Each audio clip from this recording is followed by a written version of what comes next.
लड्डू गोपाल की भक्त की कथा। भगवान तो भाव के भूखे होते हैं, उन्हें हम बाहरी दिखावे से प्रसन्न नहीं कर सकते, उसके लिए सच्ची श्रद्धा होनी चाहिए। भगवान निश्चल प्रेम भाव पर रिझ जाते हैं। पढ़े लड्डू गोपाल श्री कृष्ण की ऐसी ही भक्त की कहानी। एक बार एक औरत श्री कृष्ण की परम भक्त थी। उनके पास लड्डू गोपाल विग्रह थे जिसकी वह हर रोज सेवा करती थी। एक बार तीर्थ यात्रा के लिए उसे 1 मास के लिए घर से दूर जाना था।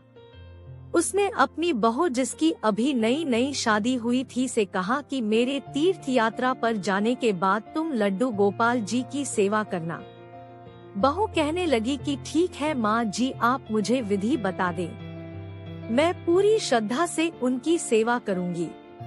उसकी सासू माँ कहने लगी कि बहू, सुबह सबसे पहले ठाकुर जी को स्नान कराना, उसके पश्चात उनको सुंदर वस्त्र, आभूषण, बांसुरी, मुकुट पहनना, इत्र लगाना और उसके पश्चात ठाकुर जी को दर्पण दिखाना।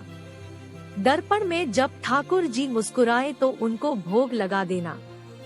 बहू ने हाँ में हामी भर दी तो सास निश्चित हो गई।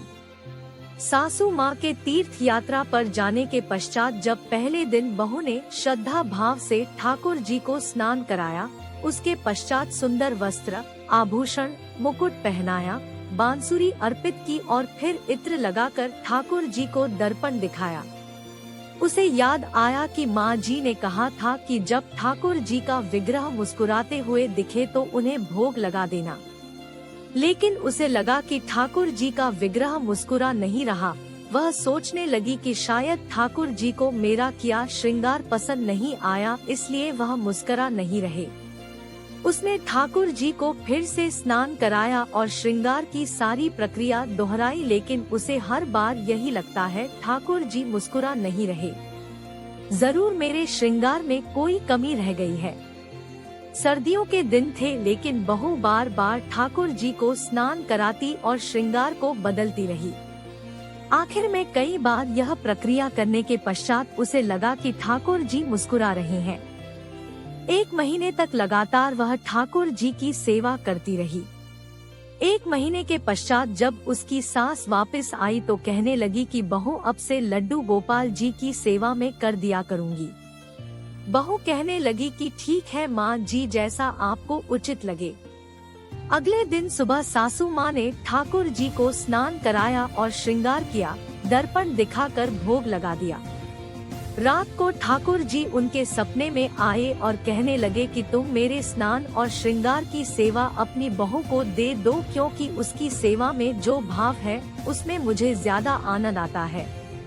तुम भी मुझे हर रोज स्नान करती हो, लेकिन उसने मुझे स्नान कराया, वस्त्र, आभूषण, मुकुट, बांसुरी पहनाए, लेकिन जब भी वह मुझे दर्पण दिखाती तो उसे लगता कि मैं मुस्कुरा नहीं रहा, इसलिए बार बार मुझे स्नान कराया, वस्त्र, आभूषण बदले। उसके इस भोले भाव के कारण मुझे सच में मुस्कुराना पड़ता है, इसलिए उसकी सेवा में सच्ची भक्ति का रस मिलता है। सपने के पश्चात उसकी नींद खुल गई। अगले दिन सुबह उठते ही सासू माँ ने सपने को परखने के लिए बहू से पूछा कि मेरे जाने के पश्चात तुमने ठाकुर जी की सेवा कैसे की थी। बहू ने सारी बात सासू माँ को बता दी। सास बहू से कहने लगी कि तू धन्य हो, तुम्हारे कारण मुझे स्वप्न में ठाकुर जी के दर्शन हुए। और बहू से कहने लगी कि ठाकुर जी चाहते हैं कि उनकी स्नान और श्रृंगार तुम करवाया करो। यह कहते हुए सास ने अपना स्वप्न बहू को सुना दिया। इसलिए तो कहते हैं कि भगवान की सेवा सच्चे भाव से करनी चाहिए, क्योंकि वह सच्चे भाव पर रिझते हैं, बाहरी दिखावे पर नहीं।